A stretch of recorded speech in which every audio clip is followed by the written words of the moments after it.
Sabe, lá no finalzinho do Novo Testamento, quase escondidas, a gente encontra 3 cartas. Elas são super curtas, mas, nossa, repletas de drama. 2 João, 3 João e Judas. E juntas, elas pintam um quadro muito vivo de uma comunidade cristã lá do comecinho, que estava assim por um fio, sabe? Enfrentando uma crise que ameaçava destruir tudo. E essa é a grande questão, né? Como é que cartas tão pequenas podem revelar uma crise tão gigantesca? À primeira vista parecem só uns bilhetinhos, mas na verdade elas são como memorandos urgentes, sabe? Mensagens vindas direto da linha de frente de uma verdadeira batalha espiritual. Elas dão pra gente um vislumbre fascinante dos desafios que a igreja enfrentava. E o perigo não vinha de fora, não. Era uma ameaça que estava crescendo ali, de dentro para fora. Os autores dessas cartas são figuras bem importantes. Temos João, que se apresenta como o presbítero, provavelmente o apóstolo João já mais velho, e Judas, que se identifica como irmão de Tiago. Ambos estão escrevendo para comunidades que eles amam, mas que estão passando por um perrengue, uma ameaça interna muito, muito séria. E esse é o ponto central de tudo. A briga aqui não é contra a perseguição do Império Romano, nada disso. O perigo que essas cartas descrevem é muito mais sutil, mais traiçoeiro, é sobre infiltração. Sobre gente que, na moita, entrou nas comunidades com uma única intenção: corromper a fé por dentro. Então, que ameaça era essa, afinal? Tanto João quanto Judas são bem específicos sobre a natureza desse ataque à verdade. Eles basicamente arrancam a máscara desses enganadores e dos seus ensinamentos. Judas descreve essa turma como homens ímpios que se introduziram com dissimulação, ou seja, entraram de fininho. João pega ainda mais pesado. Ele chama os caras de o enganador e o anticristo. Então percebe, isso aqui não é um debate teológico amigável, é uma batalha pela alma da igreja.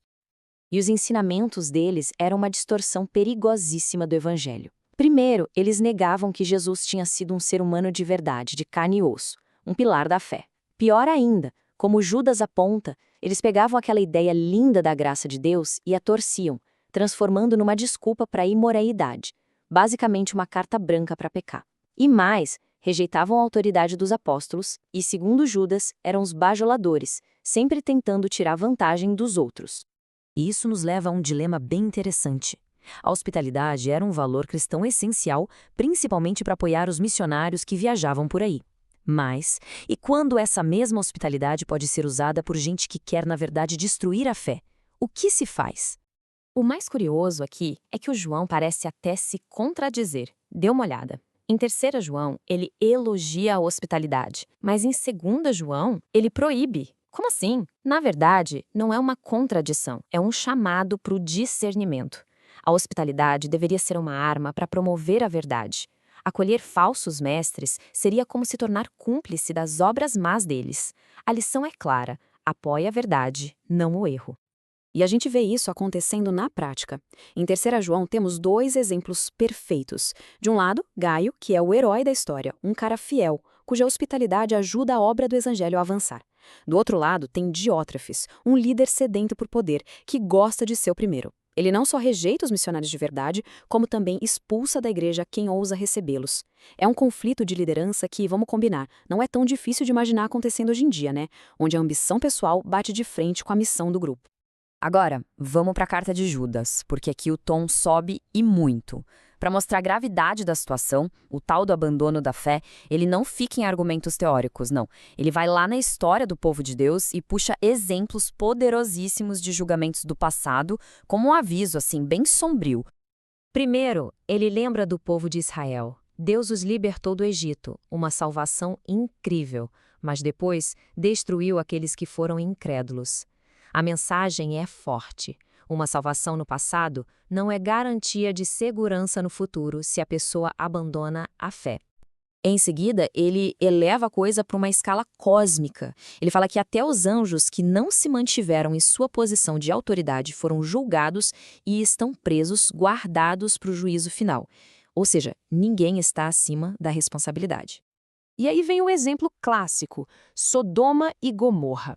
Cidades inteiras que se entregaram à imoralidade e que servem até hoje como um exemplo bem vivo das consequências de se rebelar contra a ordem de Deus. Judas fecha essa série de avisos com ai deles, comparando os infiltrados a 3 figuras bem infames do Antigo Testamento: Caim, o retrato da inveja e da religião distorcida, Balaão, que representa a ganância, e Corá, o símbolo da rebelião contra a autoridade de Deus. É um trio bem pesado. Mas a mensagem de Judas não é só de condenação e aviso, não. Depois de pintar esse quadro de perigo, ele muda o foco para sua real intenção: animar os fiéis a batalharem diligentemente pela fé. E ele não deixa ninguém no escuro, não. Ele oferece um plano de ação bem claro e prático. Isso aqui é basicamente um guia de sobrevivência espiritual. Primeiro, se fortaleçam na fé. Construam sobre ela. Segundo, orem no Espírito Santo, mantendo essa conexão vital com Deus. Terceiro, permaneçam no amor de Deus, que é o ambiente que protege. E por último, mantenham a esperança viva, aguardando a misericórdia de Jesus. É uma estratégia de defesa e de ataque, ao mesmo tempo. E a carta termina não com medo, mas com uma das declarações de louvor mais bonitas de toda a Bíblia. Depois de toda essa conversa sobre perigo, engano e batalha, a mensagem final é de segurança e esperança. Fica a reflexão, né? Em um mundo ainda tão cheio de vozes conflitantes, como é que esse chamado antigo para batalhar pela fé e permanecer no amor de Deus ressoa hoje, sabendo que a promessa final é para aquele que é poderoso para nos guardar de tropeços.